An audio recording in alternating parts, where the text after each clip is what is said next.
Tamil YouTube வரலாற்றிலேயே முதன்முறையாக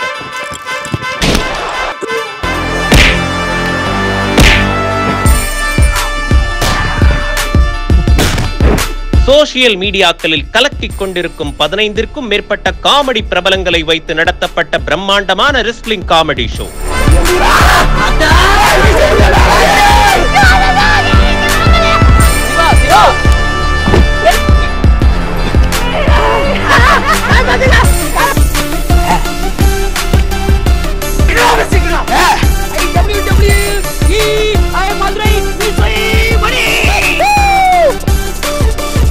தினமும் மாலை 7 மணிக்கு உங்கள் ரியல் ஒன் ஜாலி யூடியூப் சேனலில் பார்த்து சிரித்து மகிழ தவறாதீர்கள்.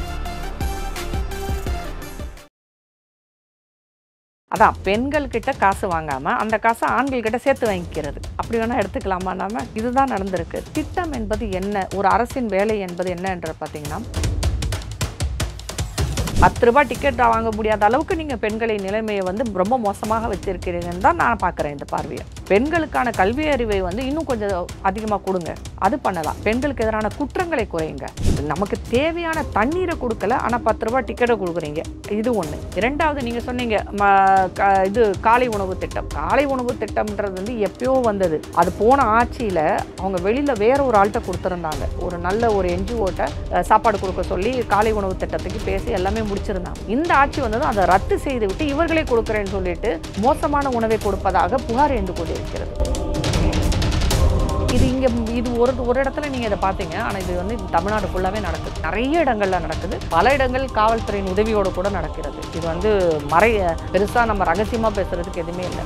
இவங்க சொல்றாங்க இல்லையா, நாங்க சாராயத்தை ஒழிச்சிட்டா கள்ளச்சாராயம் வந்துரும்ட்டு. நீங்க நல்ல சாராயம் வித்தாலும் கள்ளச்சாராயம் அங்கே இருக்கத்தான் செய்யும். அதுக்கு ஒட்டுமொத்தமா இதை ஒழிச்சிட்டே போயிடலாம். அது ஏன் ஒழிக்க மாட்டாங்கன்றது இல்லை. குற்றங்கள் அதிகமாக பெறுகிறது மிக ஒரு முக்கிய காரணம் போதை. குற்றங்களை குறைப்பதும் சமூகத்தை காப்பதும் தான் உங்கள் வேலை. அந்த வேலையை நீங்க ஒழுங்கா பார்த்தா போதுமே. ஆனா இங்க குற்றங்கள் பெருகி கொண்டிருக்கிறதே. போதைப் பொருளுக்கு அடிமையான இளைஞர்கள் தெருக்களில் கலாட்டா செய்யறதும் கொலை பண்றதும் நம்ம கண்ணால பார்த்துட்டு இருக்கோம். அதை பிடிக்க போன ஒரு போலீஸ்காரரே தாக்கி இருக்கிறாங்க.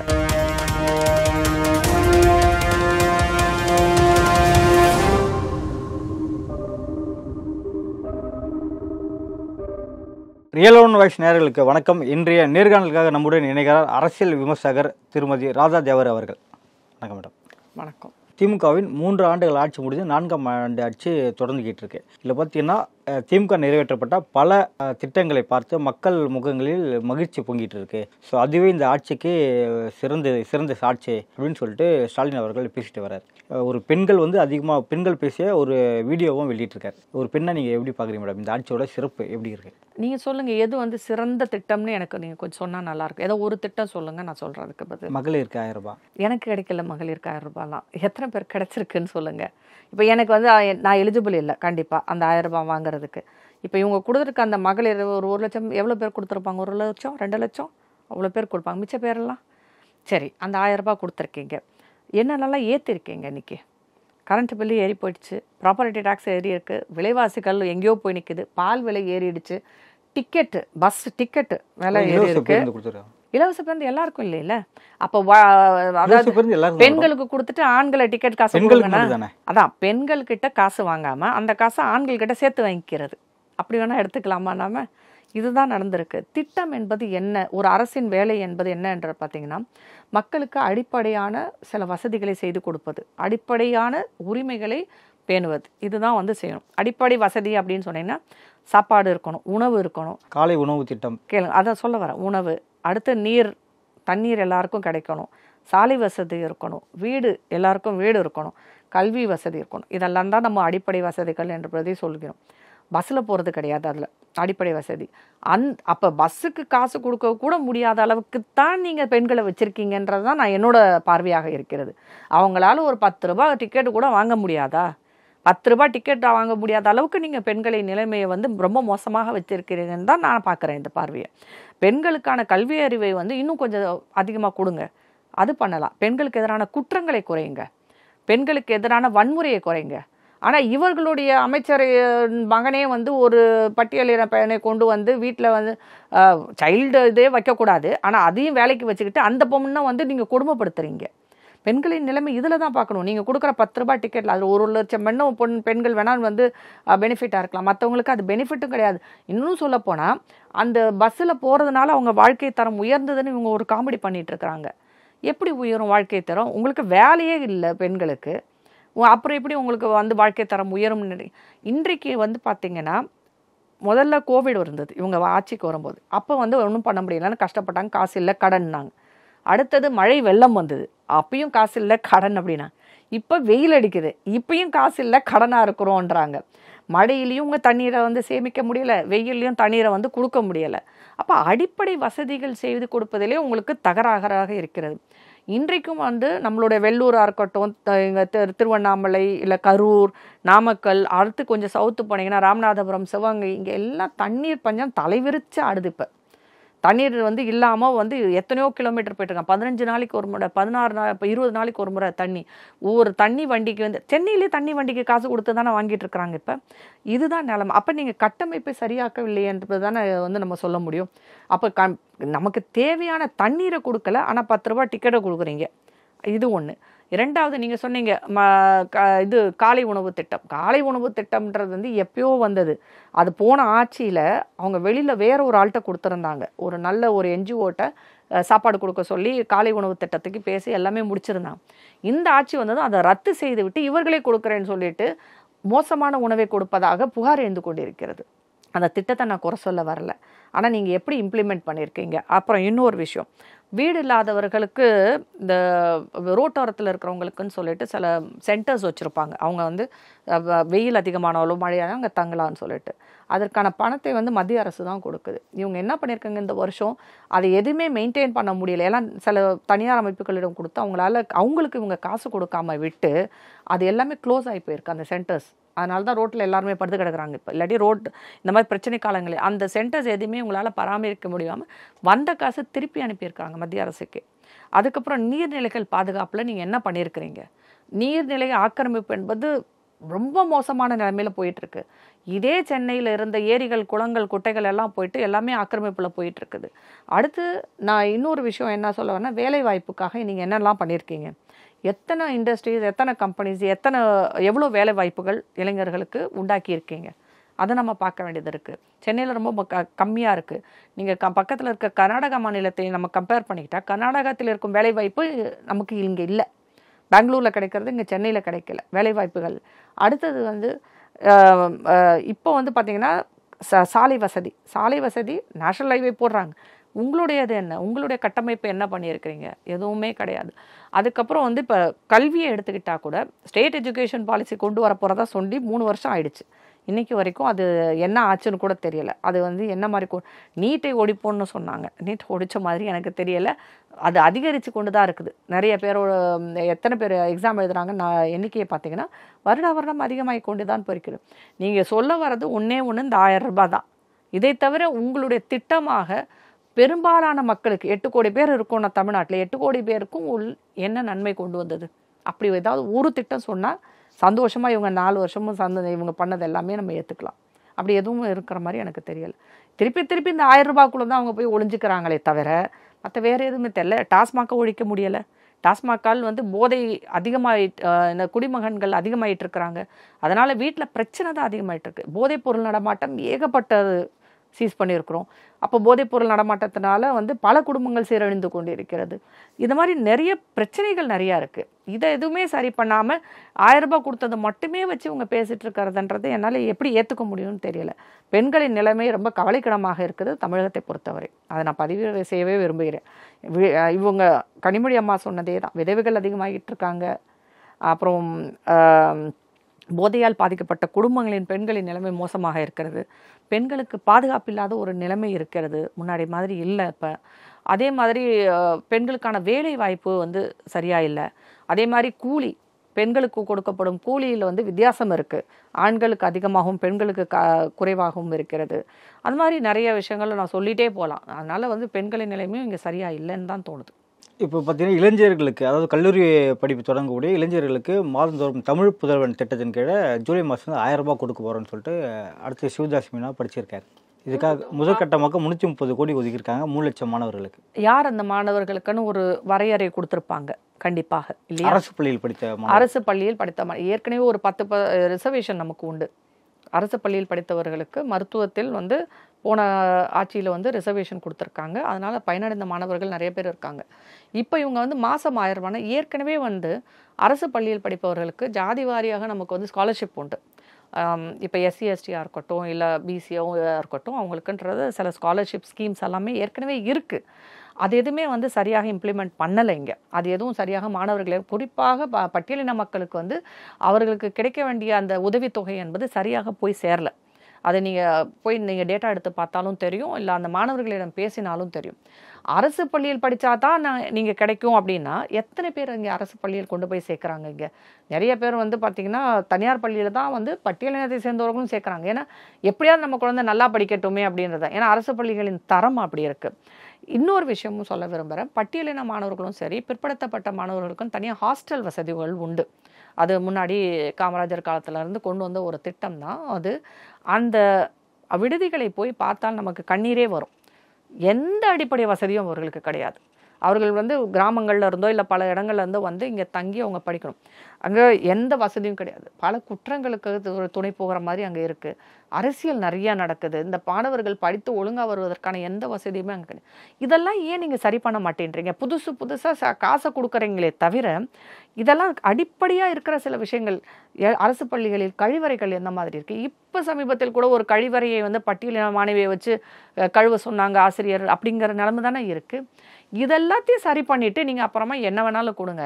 அடிப்படையில் இருக்கும் எந்த விஷயத்தையும் சரி பண்ணாமல் மேலே இவங்களுக்கு 1000 ரூபாய் கொடுக்குறேன், அவங்களுக்கு 2000 கொடுக்குறேன்னு சொல்லிட்டு பட்ஜெட்டில் பெரிய துண்டாக போட்டுக்கிட்டு இருக்கிறாங்களே தவிர, துண்டு கூட இல்லை பெட்ஷீட்டை போட்டுக்கிட்டு இருக்காங்க. கடனை தான் வந்து நம்ம வந்து மேலே சுமக்கிறோமே தவிர அடிப்படை வசதிகள், அடிப்படை செய்திகள் எதுவுமே இவங்க சரி பண்ணலை. அதை கட்டமைப்பை சரி பண்ணாமல் இவர்கள் என்ன காசு கொடுத்தாலும் அதை ஒரு கொஞ்சம் பேர் பணத்தை வாங்கிட்டு போவாங்களே தவிர, இதை நான் மீண்டும் சொல்கிறேன், 60 வருஷமாக இவங்க தொடர்ந்த ஆட்சியில் இன்னுமே 1000 ரூபாய்க்கு நம்ம எல்லாரும் வந்து பிச்சை எடுத்துட்ருக்கோன்ற நினைக்கும் போது மிகவும் கஷ்டமாக இருக்கிறது எனக்கு. பெரம்பலூர் பக்கத்தில் சட்டவிரோதமாக மதுபானம் விற்கப்படுவதாக ஒருத்தர் வந்து போலீஸ்கிட்ட கம்ப்ளைண்ட் பண்ணியிருக்காரு. ஸோ அவரை மதுபானம் விற்பவர் நேரடியாக தன் குடும்பத்தினர் கண் முன்னாவே கொலை செஞ்சுருக்காங்க. இதை பொறுத்த வரைக்கும் பார்த்தீங்கன்னா கள்ளச்சாராயம் ப்ரொஹிபிஷன்றது நம்ம தமிழ்நாட்டில் முன்னாடியும் கொஞ்ச நாள் இருந்தது. அதுக்கப்புறம் வந்து எடுத்துகிட்டு இப்போ இந்த சாராயத்தை விற்க ஆரம்பிச்சிட்டாங்க. சாராயம்ன்றது நான் டாஸ்மாக சொல்கிறேன். ஆனால் கள்ளச்சாராயம், அதாவது இந்த மாதிரி தவறான, அதாவது அரசுக்கு தெரியாமல் யாரெல்லாம் சாராயத்தை கடத்துகிறாங்களோ இல்லை விற்கிறாங்களோ அது எல்லாமே வந்து இல்லீகல் ஆகுது. இது ஒரு இடத்துல நீங்கள் இதை பார்த்தீங்க. ஆனால் இது வந்து தமிழ்நாடு ஃபுல்லாகவே நடக்குது. நிறைய இடங்களில் நடக்குது.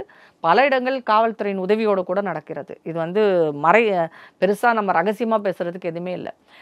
இவங்க சொல்கிறாங்க இல்லையா, நாங்கள் வந்து சாராயத்தை ஒழிச்சிட்டா கள்ளச்சாராயம் வந்துரும்ன்ட்டு. நீங்கள் நல்ல சாராயம் விற்றாலும் கள்ளச்சாராயம் அங்கே இருக்கத்தான் செய்யும். அதுக்கு ஒட்டு மொத்தமாக இதை ஒழிச்சிட்டே போயிடலாம். அது ஏன் ஒழிக்க மாட்டாங்கன்றது இல்லை.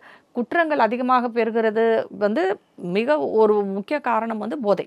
அதில் சாராயம் ஒன்று, இன்னொன்று இந்த போதை பொருட்கள், போதை மருந்து, அது எல்லாமே தான். இது ரெண்டும் வந்து மிக முக்கியமான காரணங்களாக நான் பார்க்கிறேன். இதெல்லாம் சரி பண்ணாமல் நம்ம எப்படி தமிழகம் வந்து சிறந்த நல்ல வழியில் போயிட்டுருக்குன்னு நம்ம சொல்ல முடியும்? நீங்கள் சொன்னது ஒரு எக்ஸாம்பிள் தான். இது மாதிரி பல எக்ஸாம்பிள் பல இடங்களில், நிறைய இடங்களில் இந்த மாதிரி போதைப் பொருட்களும் இல்லை சாராயங்களும் விற்கிற விஷயங்களும் அதனால் ஏற்படும் குற்றங்களும் அடிதடி எல்லாம் நடந்துட்டு தாங்க இருக்குது. இதனால் ஒருத்தர் கம்ப்ளைண்ட் கொடுத்தவரே கொலை செய்யப்பட்டிருக்காரு. ஆமாம், கொஞ்ச நாளைக்கு முன்னாடி மண் அல்றது இதை தடுத்தப்போ கூட தான் கொலை செஞ்சாங்க ஒருத்தவங்கள. அது இங்கே ஒன்று குற்றங்கள் செய்பவர் யார் அப்படின்றத நீங்கள் நம்ம பின்னணியும் பார்க்க வேண்டியது இருக்குது. இவ்வளோ நாளாக வந்து அவர் வித்துட்டு இருந்தார் அப்படிங்கிறாங்க இல்லையா, அதுக்கு எப்படி வந்து காவல்துறைக்கு தெரியாமல் நடந்திருக்கோன்றீங்க? நான் தெரிஞ்சு தானே நடந்திருக்கும். எப்படி ஒருத்தவங்க வந்து இந்த மாதிரி கள்ளச்சாராயம் விற்கிறது கண்டிப்பாக தெரிஞ்சிருக்கும். அது இந்த மாதிரி கள்ளச்சாராயங்கள் விற்கும் போதோ இல்லை இந்த மாதிரி போதைப் பொருட்கள் கடத்தலையோ கொலை என்பது சாதாரணமாக நடக்குது. அதனால தான் சொல்கிறேன், குற்றங்கள் இங்கே பெருகி கொண்டிருக்கிறது. தமிழ்நாட்டில் இந்த மாதிரியான குற்றங்கள் தான் அதிகமாகி கொண்டிருக்கிறது. இதை தடுப்பதற்கு எதுவுமே செய்யாமல் ஒரு சவுக்கு சங்கம் சொன்னார்னு சொல்லிட்டு அவரை போய் பிடிக்கிறீங்க பாருங்கள். அப்போ காவல்துறையின் நோக்கம் தான் என்ன? காவல்துறை வந்து எதை நோக்கி போய் கொண்டிருக்கிறது? குற்றங்களை குறைப்பதற்கு பதிலாக அதை பற்றி பேசுபவரை போய் நீங்கள் அரெஸ்ட் பண்ணிட்டு இருக்கிறது வேஸ்டான வேலை. காவல்துறை இன்றைக்கு வந்து முதலமைச்சரின் கையில் இருக்கிறது. அவர்கள் என்ன வேலை செஞ்சிட்ருக்காங்கன்னு நீங்கள் பார்த்தீங்கன்னா, யாரெல்லாம் சோஷியல் மீடியாவில் எழுதுகிறாங்களோ அவங்கள அரெஸ்ட் பண்ணுவாங்க, யாரெல்லாம் டிவியில் பேசுகிறாங்களோ அவங்கள அரெஸ்ட் பண்ணுவாங்க, யாரெல்லாம் அரசுக்கு எதிராக விமர்சனம் செய்கிறோம் அவங்கள அரெஸ்ட் பண்ணுறாங்க. இதான் உங்களோட வேலை. இது உங்கள் வேலை கிடையாது. குற்றங்களை குறைப்பதும் சமூகத்தை காப்பதும் தான் உங்கள் வேலை. அந்த வேலையை நீங்கள் ஒழுங்காக பார்த்தா போதுமே. ஆனால் இங்கே குற்றங்கள் பெருகி கொண்டிருக்கிறதே. போதைப் பொருளுக்கு அடிமையான இளைஞர்கள் தெருக்களில் வந்து கலாட்டா செய்கிறதும் கொலை பண்ணுறதும் நம்ம கண்ணால் பார்த்துட்ருக்கோம். அதை பிடிக்க போன ஒரு போலீஸ்காரரே வந்து தாக்கியிருக்கிறாங்க. இப்படி எங்கே பார்த்தாலும் இந்த பிரச்சனைகளுக்கு போய் இதை தடுக்கிறதுக்கு பதிலாக இவர்கள் வந்து கருத்து சுதந்திரத்தை தடுப்பதில் தான் முதல் ஆளாக இருக்கிறார்கள். அதைத்தான் நான் திருப்பி திருப்பி சொல்கிறேன். நான் காவல்துறை அவர்கள் செய்ய வேண்டிய வேலையை மறந்துவிட்டு அரசுக்கும் கட்சிக்கும் வந்து கையாள் மாதிரி செயல்பட்டு இருக்காங்கன்றது தான் குற்றச்சாட்டே அவங்க மேலே. இதை வந்து வெளிப்படையாக அவர் சொன்னார், பல பேர் சொல்ல மாட்டோம், அவ்வளோதான். இல்லை, ஒரு சின்ன சந்தேகம் இருக்குது மேடம். பல இடங்களில் நீங்கள் சொன்ன மாதிரி மதுபானம் சட்டவிரோதமாக விற்கப்படுது, கஞ்சாவும் புழக்கத்தில் அங்கங்கே இருக்குது. ஸோ இது போல் இடத்துல கம்ப்ளைண்ட் கொடுத்தா தான் போலீஸ் நடவடிக்கை எடுக்கணுமா, இல்லை அவளுக்கு தெரிஞ்சால் முன்னாடி போய் நடவடிக்கை எடுக்கலாமா? குற்றம் வராமல் தடுப்பது தாங்க வந்து ஒரு காவல்துறையோட வேலை. குற்றம் ஆனதுக்கப்புறம் நடவடிக்கை எடுக்கிறதில்ல, குற்றம் வராமல் தடுப்பது. ஒரு விஷயம் நல்லா புரிஞ்சுக்கணும், காவல்துறைக்கு தெரியாமல் ஒரு இடத்தில் எந்த குற்றமும் நடக்காது.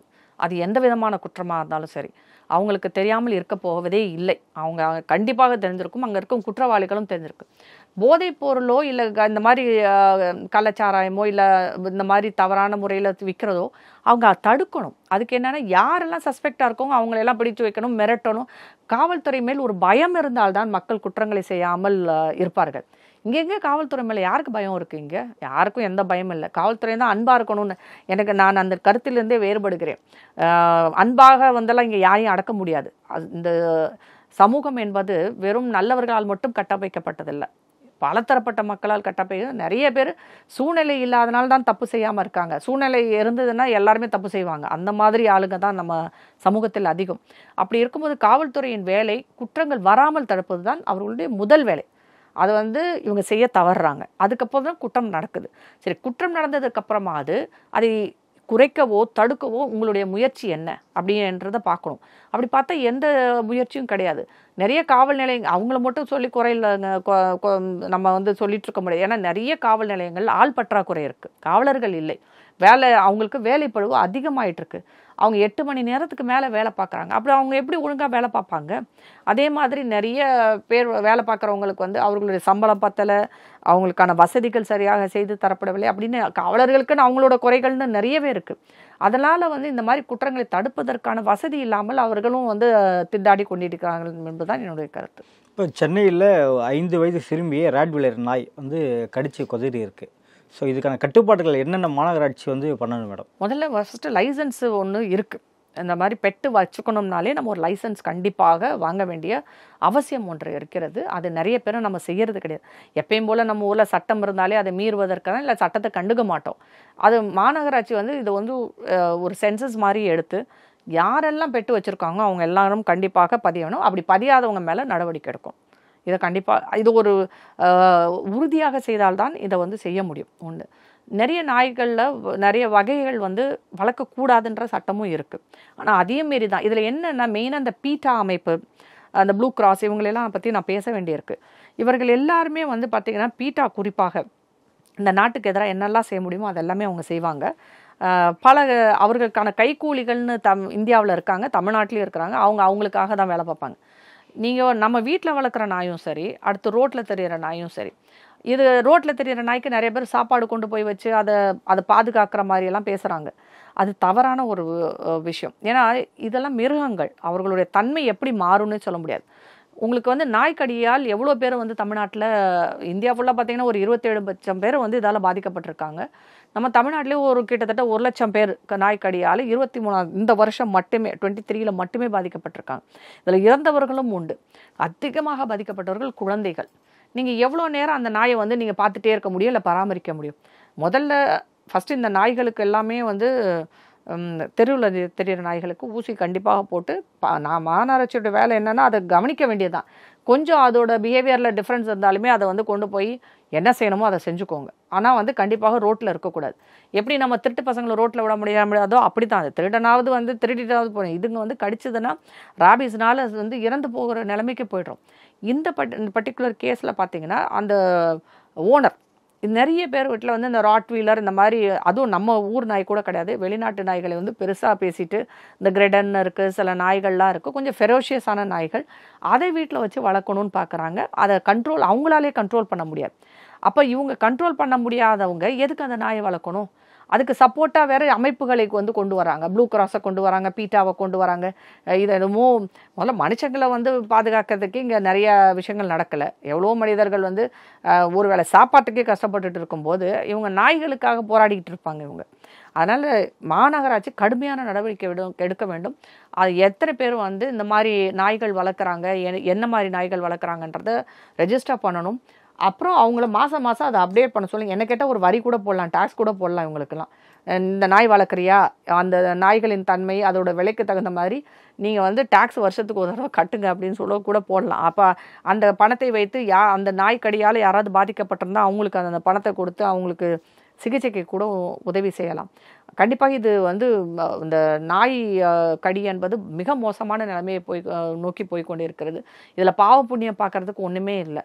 குழந்தைகள் பாதிக்கப்படும் போது நம்ம எப்படி பார்த்துட்டு இருக்கும் போதும், அதனால் தெரு நாய்களையும் வந்து கட்டுப்படுத்த வேண்டும். கண்டிப்பாக எவ்வளவு முடியுமோ அதை குறைக்கிறது நல்லதுன்னு தான் தோணுது எனக்கு. இல்லாட்டி இன்னும் வந்து இதால் பாதிக்கப்படுறவங்க அதிகமாகி கொண்டு தான் இருப்பாங்க. அந்த பெண் குழந்தையை பொறுத்த வரைக்கும் பாவமாக இருக்கிறது அந்த அந்த காட்சியை பார்க்கும்போது. ஆனால் அந்த ஒரு பெண் குழந்தையில் இது நிறைய இடத்துல நடந்துட்டுருக்கு. இது ஒன்று வெளியில் வந்துருச்சு, அவ்வளோதான். இப்போ பீட்டாவின் கைக்குலிகள்னு சொன்னீங்க இல்லையா, தமிழ்நாட்டிலும் தேசிய அளவில் இருக்காங்க. யார் தமிழ்நாட்டில் இருக்காங்க மேடம்? பேர் சொல்ல விரும்பவில்லை, ஆனால் பீட்டா அமைப்பை சேர்ந்தவர்களே இருக்காங்க. நிறைய நடிகர் நடிகைகள் கூட இருக்கிறாங்க நம்ம ஊரில். மேனகா காந்தி அவர்கள் கூட அதில் இருக்காங்க. அது போக வந்து நிறைய பேர் இந்த அமைப்பை சேர்ந்தவர்கள் கொஞ்ச நாளைக்கு முன்னாடி யானையில் பீட்டாவின் தலையீடு அதிகமாக அது வந்து ஒரு பொதுநல வழக்காக மாறி அது பெரிய பிரச்சனையில் ஆச்சு. பாண்டிச்சேரியில் லக்ஷ்மி என்ற யானைக்கு நேர்ந்த கொடுமை எல்லாருக்குமே தெரியும்.